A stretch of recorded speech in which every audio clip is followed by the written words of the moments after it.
of an abusive event, and if you at all feel uncomfortable, please feel free to leave the room, or my viewers watching, please feel free to pause and mute the video.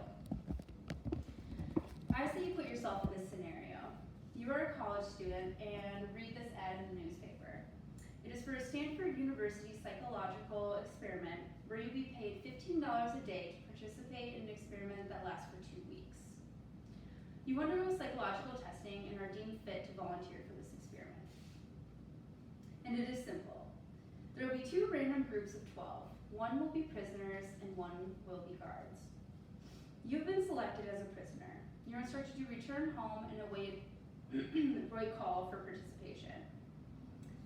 And without warning, the very real Palo Alto police arrive and raid your home. You are arrested and taken to jail. You're stripped naked, blindfolded, deloused, and given a smock and a cap made from a woman's nylon. You're instructed that you cannot wear underwear for the entire experiment.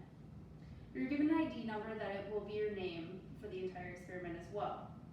And then a chain is bolted around your ankle.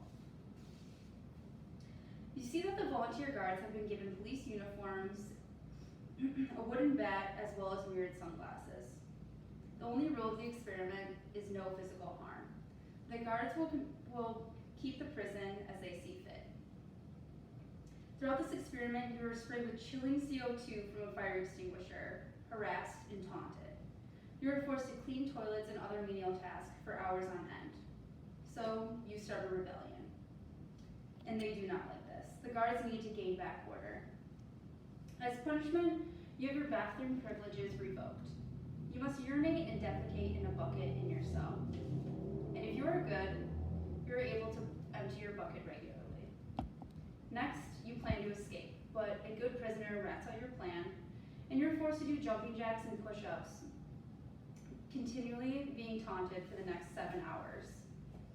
Then they wake you up multiple times throughout the night for roll call. You mess up your ID number, and the guards strip you naked in your cell and force you to stay in there with your bucket unemptied. After only 6 days of the 2-week experiment, you truly believe that you are a prisoner. You speak with a priest and beg him for a lawyer to get you out of prison. You're sick and weak from the abuse and extreme stress. You're a participant in one of the most unethical and astounding psychological experiments conducted. The Stanford Prison Experiment of 1971, conducted by Dr. Philip Zimbardo. Dr. Zimbardo states why he ended the experiment after only 6 days. I ended the study prematurely for 2 reasons. First, we had learned through videotapes that the guards were escalating their abuse of prisoners in the middle of the night when they thought no researchers were watching and the experiment was off. Their boredom had driven them to even more pornographic and degrading abuse of the prisoners. Second, Christina Malich, a recent Stanford PhD, was brought in to conduct interviews with the guards and the prisoners.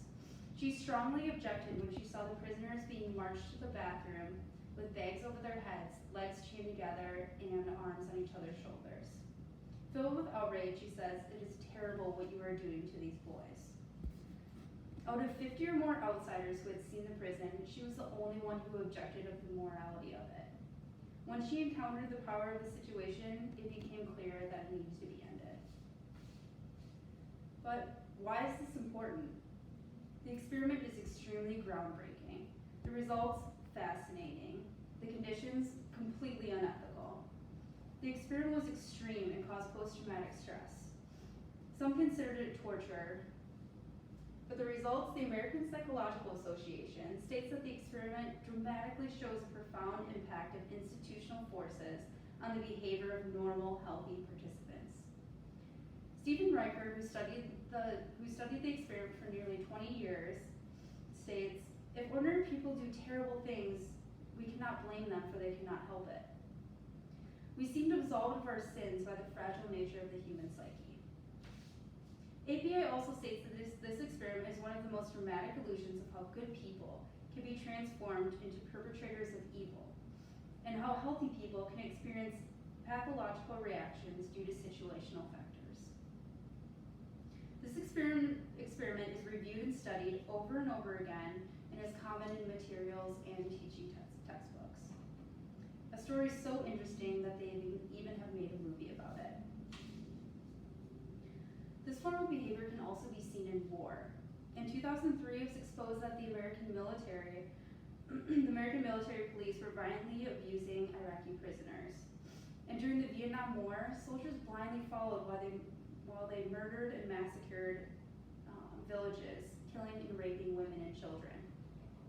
This experiment also opened the door to talking about ethical conditions for volunteers of psychological research. Many criticized Lombardo, but now it is encouraged that we talk openly about the scientific method and about experiments, what works and what does not work. In conclusion, this experiment shocked the world. The results both compelling and appalling, but also amazingly interesting. Psychological research continues to uncover the subconscious of the underlying human psyche. The more we experiment and study, the more we